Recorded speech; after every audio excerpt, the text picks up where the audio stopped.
नमस्कार,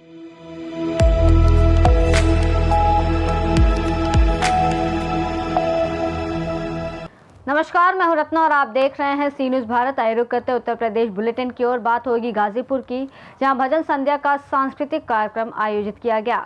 साथ ही बात होगी प्रतापगढ़ की, जहां आधी रात में गुंडों ने जमकर उत्पात मचाया है। ऐसी तमाम खबरों पर विस्तार से चर्चा करेंगे उत्तर प्रदेश बुलेटिन में। सोनभद्र में उत्तर प्रदेश बिजली कर्मचारी संघ का 51वां महासम्मेलन बड़े ही उत्साह और जोश के साथ संपन्न हुआ। सम्मेलन की कार्यवाही की शुरुआत संघ के अध्यक्ष कामरेड जवाहरलाल विश्वकर्मा ने झंडा उत्तोलन कर की। इसके बाद कार्यक्रम की अध्यक्षता गठित अध्यक्ष मंडल comrade Jawaharlal Vishwakarma, comrade Kesar Singh Rawat, comrade VK Awasthi और कामरेड रामकृपाल यादव ने संयुक्त रूप से की। महासम्मेलन का उद्घाटन अखिल भारतीय विद्युत कामगार महासंघ के महामंत्री कामरेड मोहन शर्मा ने किया। उन्होंने अपने संबोधन में अंतर्राष्ट्रीय, राष्ट्रीय और प्रदेश स्तर पर कार्यरत बिजली कर्मियों की समस्याओं पर विस्तार से चर्चा की। उन्होंने विशेष रूप से देश में ऊर्जा उद्योग के निजीकरण और विद्युत संशोधन बिल 2025 से किसानों, मजदूरों, कर्मचारियों और आम उपभोक्ताओं को होने वाले संभावित नुकसान पर चिंता जताई। सम्मेलन में लगभग 300 प्रतिनिधियों ने प्रतिभाग किया। कार्यक्रम में मुख्य अतिथि के रूप में ओबरा तापीय परियोजना के मुख्य महाप्रबंधक RK Agarwal, GM SN Mishra आदि मौजूद रहे। सम्मेलन में कई वरिष्ठ श्रमिक नेताओं ने भी भाग लिया, जिनमें comrade BK Singh, comrade Arvind Rajswarup, Baijnath Singh सहित अन्य नेताओं ने श्रमिक हितों पर अपने विचार रखे। आपका परिचय? मेरा नाम अजय कुमार सिंह है। मैं उत्तर प्रदेश बिजली कर्मचारी संघ का प्रांतीय कार्यवाहक अध्यक्ष हूं और अखिल भारतीय ट्रेड यूनियन कांग्रेस के राष्ट्रीय काउंसिल का मेंबर। आज 21वां सम्मेलन है आपका। हाँ जी। इस पर क्या क्या मुद्दों पर बात हुई अपने कर्मचारियों?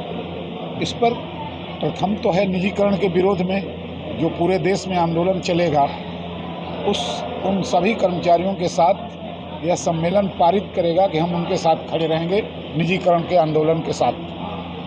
एक आपके ओबरा में प्रसिद्ध इंटर कॉलेज था जी, जो अब उसका निजीकरण हो गया है।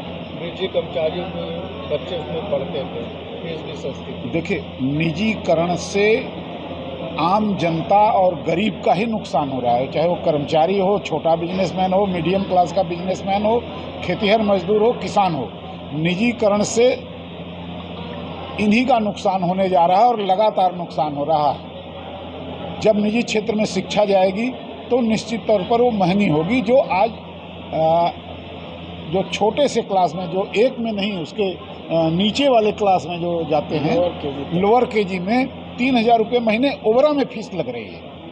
और अगर आप DAV वगैरह में पढ़ावें तो 10,000 से लेकर 11,000 रुपये महीने फीस पड़ रही है। और एक संविदा श्रमिक के कर्मचारी की 10,000 रुपया तनख्वाह है, वो क्या पढ़ाएगा? तो शिक्षा व्यवस्था को चौपट करने का, चिकित्सा व्यवस्था को चौपट करने की एक बहुत लंबी साजिश चल रही है इस देश के उद्योगपतियों के साथ। अस्पताल भी अपने खस्ता हाल को लेकर घुमा करके वही बात आ गई कि परियोजना चिकित्सालय जहां हमारा 1 रुपये में बाहरी लोगों का, कर्मचारियों का तो वो भी नहीं लगता था, बाजार के लोग हों चाहे इस इलाके के लोग हों, 1 रुपये की रसीद बनती थी और डॉक्टर चेक करते थे और दवा भी मिलती थी। लेकिन आज की तारीख में तो कर्मचारियों का इलाज नहीं हो पा रहा, उनको सिर्फ रिफर सेंटर बना दिया गया है। और यह उत्तर प्रदेश सरकार के निजीकरण नीति के कारण हो रहा है। इसी प्लांट से स्थानीय लोगों को प्रदूषण की मार झेलनी पड़ी है और उसमें जो कामगार मजदूर हैं उनको वेतन नहीं मिल रहा है, जो समय समय पर वो प्रदर्शन करते हैं। क्या सरकार को ऐसे नीति अपनाएगी? सरकार ने ऐसी नीति अपनाया नहीं है, ये अपना ही लिया है। इसीलिए विदेशी कंपनी को ठेका दे दिया और वो विदेशी कंपनी जब पैसा पाती है तो भेज देती है, पहले दक्षिण कोरिया चला जाता है उसका पैसा, वो पैसा फिर मंगाती ही नहीं। और यहाँ अधिकारियों पर दबाव डाल करके, लोकल अधिकारियों पर सेंट्रल गवर्नमेंट से या प्रांतीय गवर्नमेंट से दबाव डलवा करके उनका सारा का सारा बिल पेमेंट करा दिया गया। ठेकेदार को दिया नहीं, जो लोकल ठेकेदार थे। अब वो लोकल ठेकेदार कैसे कर्मचारियों का पेमेंट करें?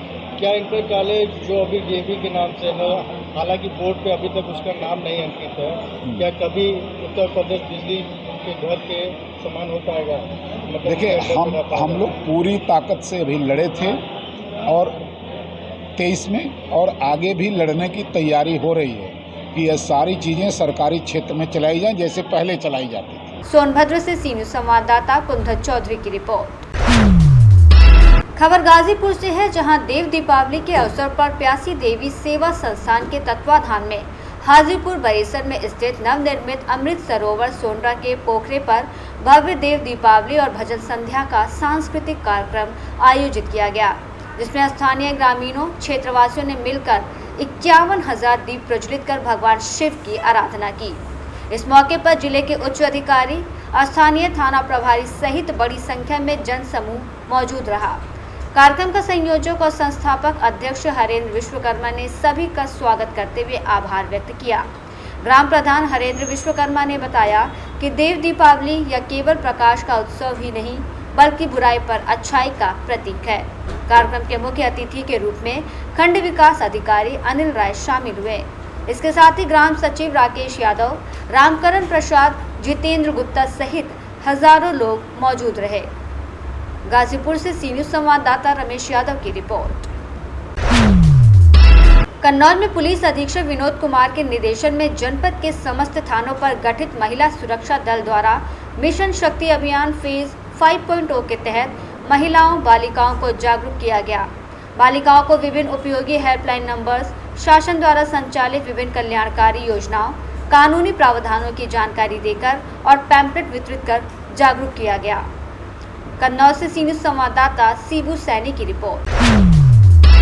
राष्ट्रीय कृषि बीज भंडार ठाकुरद्वारा पर खुलेआम इंचार्ज द्वारा गेहूं को बीज प्रिंट रेट से अधिक मूल्य पर किसानों को बेचा जा रहा है।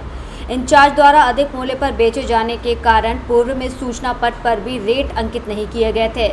उससे पहले ही किसानों को अधिक रेट में गेहूं बेचा गया। गेहूं के साथ अन्य कोई सामग्री आदि भी नहीं दी गई। उसके बाद जब किसान पुनः आज बृहस्पतिवार को राजकीय कृषि बीज भंडार पर पहुंचे तो किसानों को सूचना पट पर अपने द्वारा पूर्व में खरीदे गए गेहूं के बीज का रेट कम लिखा दिखाई दिया।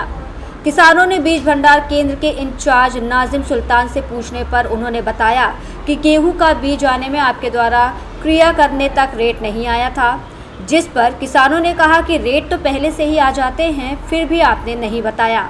जब किसानों ने बताया कि पूर्व इंचार्ज द्वारा भी पिछले साल उनके साथ धोखाधड़ी की गई थी। इस बार गेहूं का वास्तविक मूल्य 2,340 रुपये प्रति क्विंटल है, जो कि इंचार्ज द्वारा 2,750 रुपये प्रति क्विंटल बेचा गया। 410 रुपये प्रति क्विंटल किसानों से अवैध वसूला गया है, जिसको लेकर किसानों में रोष व्याप्त है। हाँ जी, इससे पहले आप क्या लेकर गए हैं? गेहूँ ले गए 2 कट्टे। कितने का दिया आपको? 1100 कट्टा एक दिया। 1100 का? हाँ। अच्छा, तो क्या वो उतनी कीमत का था या ज़्यादा कब क्या था? 2340 का रेट है उसको। 2750 को पड़ रहा था कुंटल। 2750 रुपये कुंटल पड़ रहा मिला है आपको? हाँ। जबकि उसका वास्तविक रेट क्या है? 2340। क्या नाम हो आपका? प्रमोद कुमार। कहाँ के रहने वाले हैं? करना वाला मंजरा। करने वाला मंजरा। हाँ। जो है कृषि भंडार ठाकुरद्वारा में आए हुए हैं। यहाँ इसमें मूल्य पड़ा है 2340 रुपये, है ना, बोर्ड पर। तो ये क्या शुरू से यही है, पहले कुछ और था? नहीं, स्टार्टिंग में उन्होंने दिया 2750 रुपये प्रति कुंटल, उसमें जो है सब्सिडी इंक्लूड थी। अच्छा। और अब जो है मैंने रेट देखा है तो ये जो आपका 2436 रुपये पड़ा हुआ है। अच्छा, तो इन्होंने पहले 2750 रुपये कुंटल 2750 के रेट बेचा? सभी लोगों से। सभी लोगों हाँ, क्या क्या क्या बीज बेचा इन्होंने?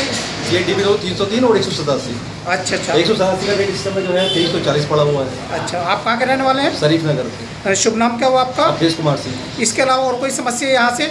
भाई यही रेट में पिछले साल भी ऐसे ही किया था। पिछली बार जो था 2200 कुछ रेट था, और इन्होंने हमें स्टार्टिंग में जो है 2550 रुपये को बेचा था। बताओ। अच्छा, तो मैंने कहा था यहाँ पर रेट अपना रेट इसमें रेट डाल दीजिए, तो इन्होंने डाला नहीं था। बाद में डाला तो बाद में इन्होंने मुझे जो है बोला कि तुम्हें क्या चाहिए? मैं बोला मुझे तो गेहूँ चाहिए, और क्या है जी। तो फिर उन्होंने मुझे बोला यार भैया ऐसे है, ये है, वो है, तुम चले जाओ यार, है देखो बार बार मतलब हमारी नौकरी करवा। अच्छा, तो अब आपने इनसे जो यहाँ पर अधिकारी बैठे हैं इनसे बातचीत की, तो इन्होंने क्या जवाब दिया? ये बोले कि भाई चुप बैठे हो यार, पत्रकार लोग आए हुए हैं।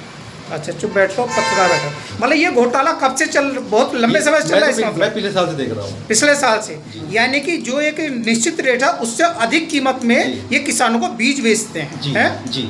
ठीक, क्या नाम है इनका यहाँ जो? ये उस समय CP सिंह थे। और इस समय कोई और बैठे हुए हैं।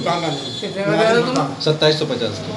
मुरादाबाद से सी न्यूज़ संवाददाता देश रतन सिंह की रिपोर्ट।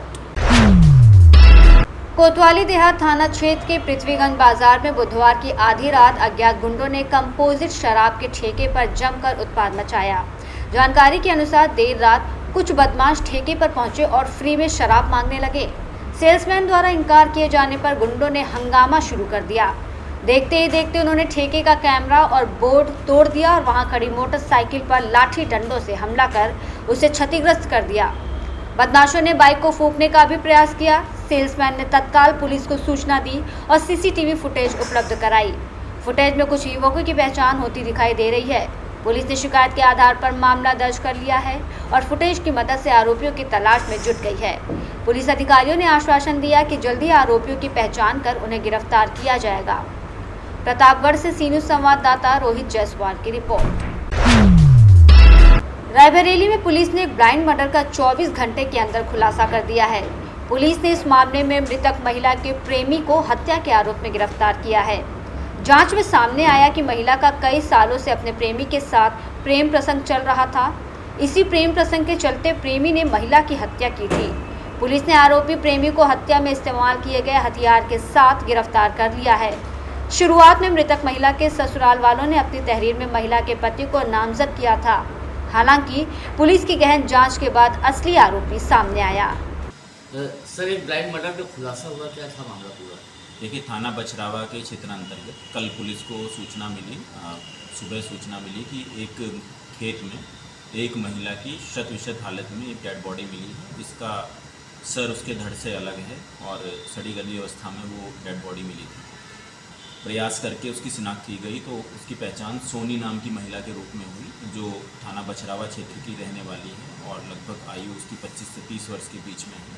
शादीशुदा महिला है। उसकी पहचान होने के उपरांत घर वालों से संपर्क किया गया तो घर वालों ने पोस्टमार्टम के लिए बॉडी भिजवाने के बाद में तहरीर प्राप्त की गई, जिसमें उन्होंने उसके पति के ऊपर, गुरु प्रसाद के ऊपर आरोप लगाया कि पति ने उसकी हत्या करके शव को खेत में फेंक दिया।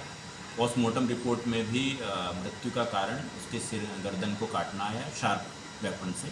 पुलिस ने इसमें जांच की और 24 घंटे के अंदर जो मुख्य अभियुक्त था इसमें, जिसने वास्तव में घटना की थी, वो उसका प्रेमी निकला, जिसका नाम राजू पासी था, पास के गांव का रहने वाला है। इससे इसका प्रेम प्रसंग चल रहा था और पति से भी, प्रेमी को लेके पति से भी कई बार मनमुटाव इसका हुआ।